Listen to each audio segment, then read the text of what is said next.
Jaswant Siam.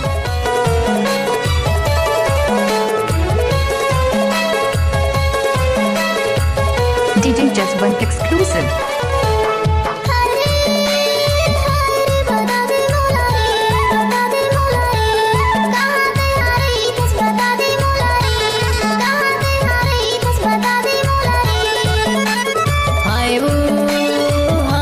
Dindori जिला हाय वो डिंडौरी जिला हाय सिलपेड़ी मारे तो डिंडौरी जिला वो सिलपेड़ी मारे तो डिंडौरी जिला वो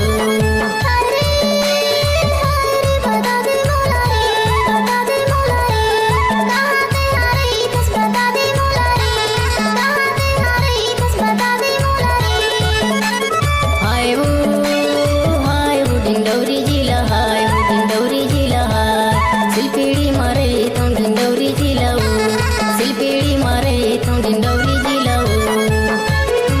आपको सुना ही होगा DJ जसवंत सयाम का मिक्स हुआ गाना।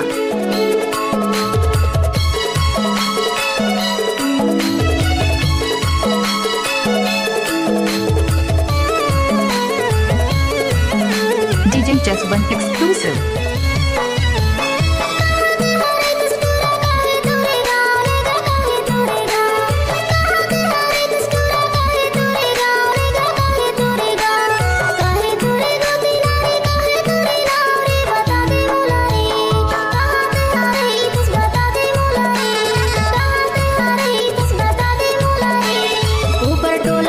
बाई मोतीलाल नाव मोरे मोतीलाल नाव ऊपर टोला रे बाई मोतीलाल नाव मोरे मोतीलाल नाव परस्ते मोर गोती नारी सिलपेड़ी मोर गाँव डिंडौरी जिला सिलपेड़ी मारे तो डिंडौरी जिला वो सिलपेड़ी मारे तो डिंडौरी जिला वो।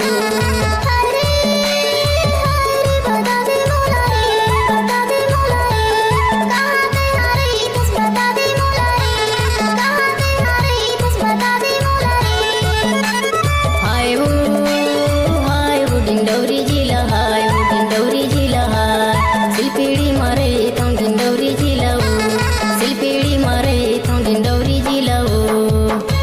आपको सुना ही होगा DJ जसवंत सयाम का मिक्स हुआ गाना। क्या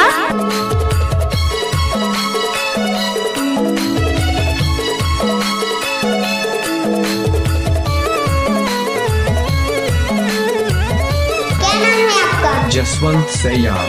चाड़ा पूछ भी बताही मोरे नाम वो बताही मोरे गाँव चाड़ा पूछ भी बताही मोरे नाम वो बताही मोरे गाँव कहाँ तरले फूटे हवे सिले पेड़ी रोड डिंडौरी जिला हाय सिलपेड़ी मारे तो डिंडौरी जिला वो सिलपेड़ी मारे तो डिंडौरी जिला वो।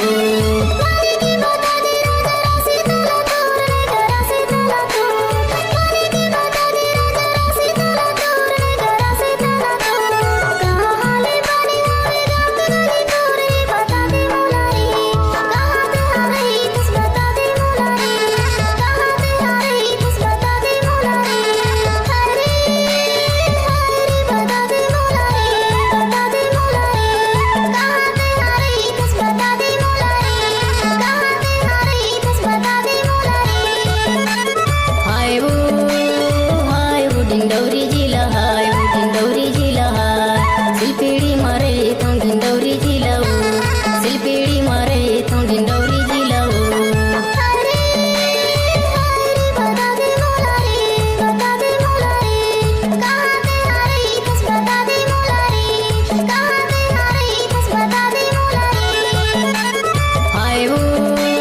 हाय वो डिंडौरी जिला हाय वो डिंडौरी जिला हाय सिलपेड़ी मारे तो डिंडौरी जिला वो सिलपेड़ी मारे तो डिंडौरी जिला वो